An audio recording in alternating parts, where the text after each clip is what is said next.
નમસ્કાર દર્શક મિત્રો, આજે વાત કરી છે આપણે ભૂવાની.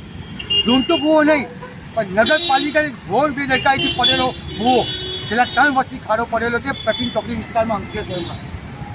વરસાદી માહોલમાં આ ખાડો કોઈ રાહદારીને દેખાતો નથી અને 2 વ્હીલર બાઇક કે 4 વ્હીલર ગાડી આમાં ઉતરી જાય છે એ મોટા અકસ્માત થાય છે. છેલ્લા 3 વર્ષથી વરસાદી માહોલમાં અહીંયો ખાડો એટલો ઊંડો છે કે અંદર અડધું બાઇક અંદર ડૂબી જાય છે. આજે બી એવા 3 બનાવ બન્યા છે. એ હું તમને મારા વિડીયોના માધ્યમથી બતાવવાની કોશિશ કરીશ. તમને હું એક રાહદારી એક જાગૃત નાગરિક દ્વારા એક જારી મૂકવામાં આવી છે કે કોઈને ખાડો દેખાય પણ ખાડો દેખાવી પૈસી નથી. શું નગરપાલિકા કામ કરવા માગતી નથી? શું નગરપાલિકા પ્રમુખ આ જાણતા નથી?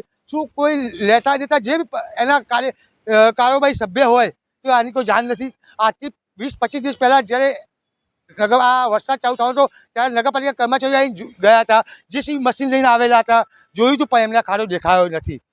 છેલ્લા 3 વર્ષથી આ જ હાલત છે. જ્યારે પાણી ભરી જાય છે ત્યારે સાધન કોઈ અંદર ઉતરી જાય છે તો શું કોઈ મોટી જાનહાનિની રાહ જોવામાં આવે છે? શું આ ભૂવા ડૂમતો ભૂવો કરવો છે? કોઈ જાનહાનિની રાહ જોવાય છે? હવે આપણે એ જોવાનું છે કે શું આ પસાર થયેલા જે સમાચાર થકી પણ જો નગરપાલિકાની આંખ ઉઘડશે કે પછી ઘોર નિંદામાં સુવાની સુઈતી રહેશે અને પબ્લિકને જે થવું થાય.